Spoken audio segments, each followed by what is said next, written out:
Hello and welcome back to my another video, and in this video we will be looking at pro forma. So as in the previous video we discussed about what is a group and what is a group structure and what is a parent and subsidiary.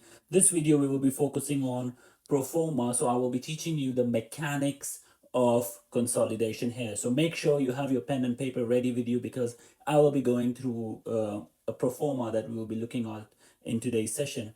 And also, if you guys want, you can also pause the video and have a look on the pro forma. So when we are looking at pro forma, I have got a sample pro forma on screen with me here. So what you can see here is that we're just looking at ABC group and we're looking at assets. So what you can see is that if when you are consolidating parent and subsidiary, so this is how you will be consolidating it line by line basis. So you can see that goodwill is first of all a new line that will be introduced here, and then you will just add your property, plant and equipment line by line, parent and subsidiary, and then you got your investment in associate, and then other investments. So as you can see here on the screen, that parent plus subsidiary, so what you are doing is technically your parent and subsidiary, you are adding them line by line. In my next video I'll be going through an example and I'll be showing you how to do the calculation on this. So that's, there you go. You can see your non-current assets, and then you can see your current assets. So here you can see again line by line inventories, and then trade receivables, and then you can see your cash and cash equivalents. So here keep in mind that you have to subtract provision for unrealized profit. So we will be discussing this in the working. So that's the provision you need to subtract. And then also you need to subtract intragroup balances, as you can see that if parent is selling to subsidiary or subsidiary is selling to parent, so make sure you subtract that.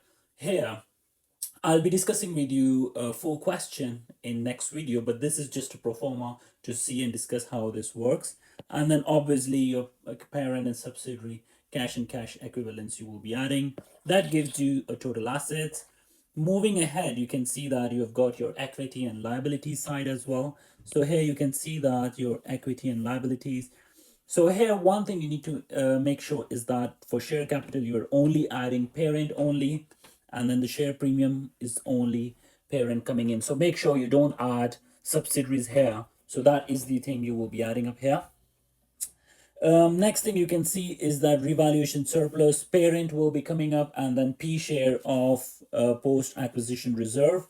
Now here what you can see, this is your post acquisition reserve. What does this mean is that from the date, okay, from the date that you have acquired the subsidiary till the date of your reporting date. So you're from acquisition date all the way towards your reporting date is known as your post acquisition reserve. So this is how you will be noting it down. So let's say if the reserve was 5,000 at this date and now it's 10,000, so you can see that it has grown up 5,000. So now you will take the parent share of post acquisition reserve from here.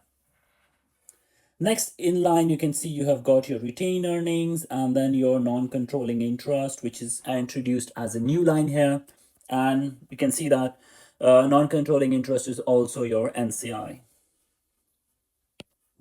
Next, you can see you got your long-term borrowings, and then you got your long-term provision. So as I said, that most likely we will be going on line by line basis and adding up all these values here.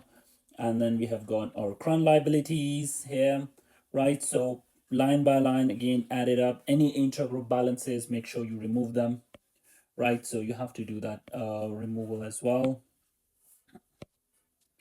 So make sure you remove these intragroup balances.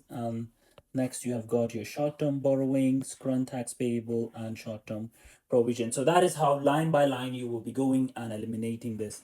That basically completes your pro forma, as now you can see your complete equity side. And once you have got your final balances, it should be balancing it off. So that's all for the day. I hope you enjoy the video. I'll see you in the next video. Thank you.